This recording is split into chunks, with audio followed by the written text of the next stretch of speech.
Shopee, setiap 1, 1, 2, 2, 3 hari bulan 3, 4 hari bulan 4, semua ada promosi. Assalamualaikum warahmatullahi wabarakatuh. Nama saya Qurratu Aini, boleh juga dipanggil sebagai Q. Saya merupakan salah seorang instruktor di Ilhami. Saya ingin berkongsikan kepada anda kepentingan untuk anda menganalisa data sesebuah syarikat ataupun organisasi. Baiklah, yang pertama adalah kita boleh mengetahui prestasi sales. Macam kita tahu, sales boleh naik, boleh jatuh ataupun turun. Jadi dengan menganalisa data, kita dapat pantau sebarang kenaikan ataupun penurunan. Jika kita tahu sales kita menurun, kita boleh buat fast action ataupun kita boleh take fast action terhadap situasi tersebut. Bukan itu sahaja, kita juga boleh pantau di mana sales yang tertinggi untuk setiap bulan. Jadi, jika contohnya bulan 6 adalah bulan yang tertinggi salesnya. Jadi, kita boleh tengok apa strategi yang kita buat pada bulan yang tersebut. Okey, bercakap soal strategi, yang kedua adalah kita tahu keberkesanan strategi kita. Okey, saya percaya setiap perniagaan mesti takkan terlepas dengan setiap promosi yang ada. Kita boleh ambil contoh Shopee lah. Shopee, setiap 1, 1, 2, 2, 3 hari bulan 3, 4 hari bulan 4, semua ada promosi.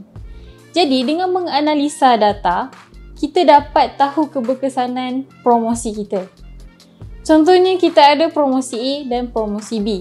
Kita dapat tahu di mana antara promosi A dan promosi B ini mendapat sambutan yang tertinggi pada pelanggan.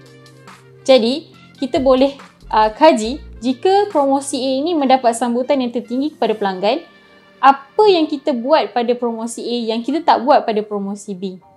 Ataupun jika promosi B mendapat tempat di hati pelanggan, kita boleh kaji apa yang kita buat pada promosi B yang tidak kita buat di promosi A.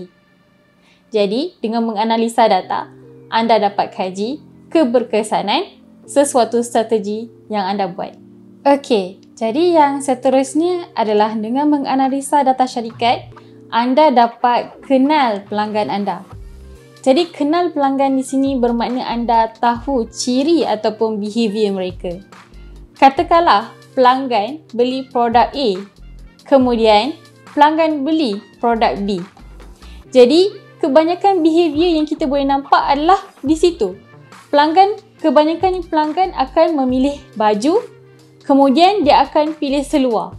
Jadi, dua benda ini boleh menjadi satu combination yang baguslah untuk kita buat combo. Jadi, dengan kita kaji apa ciri pelanggan, kita boleh buat sesuatu mengikut kemahuan pelanggan. Bukan itu sahaja, dengan kita kenal pelanggan kita boleh jaga pelanggan yang berkualiti tinggi. Dan kita kena pastikan pelanggan yang dulunya aktif, sekarang tak aktif, kita mesti follow up mereka. Dengan menganalisa syarikat, anda dapat kenal pelanggan anda dengan lebih baik. Seterusnya, kita dapat tahu prestasi produk. Kebanyakan perniagaan di luar sana ataupun syarikat di luar sana mengeluarkan produk lebih daripada satu. Mungkin 2, 3, 4 ataupun 10 ataupun lebih daripada itu.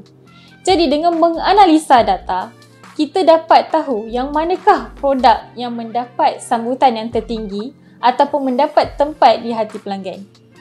Okey, jadi katakanlah produk A ini mendapat sambutan yang tertinggi dan menghasilkan sales yang tertinggi. Apa strategi yang boleh kita aplikasikan kepada produk itu? Mungkin kita boleh buat combo bersama dia. Mungkin kita boleh buat promosi bersama dia ataupun sebagainya. Jadi, jika kita tahu yang manakah produk yang mendapat sambutan yang tertinggi, maka produk itu akan menjadi satu contoh jika kita ingin mengeluarkan satu produk yang baru. Okey, yang terakhir adalah dapat mengetahui prestasi pekerja. Memiliki pekerja yang berkualiti tinggi juga merupakan elemen yang penting di sesebuah syarikat ataupun organisasi. Jadi dengan menganalisa data, kita dapat tahu ranking pekerja kita. Saya yakin di dalam sebuah syarikat mesti ada salesperson di dalam department marketing.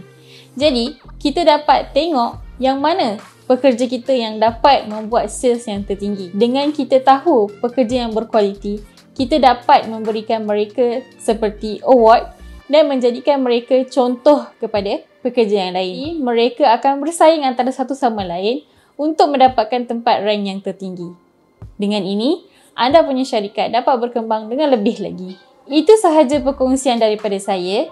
Jika anda suka dengan video ini atau ia memberi manfaat kepada anda, jangan lupa tekan button like, subscribe dan turn on notification untuk video yang seterusnya.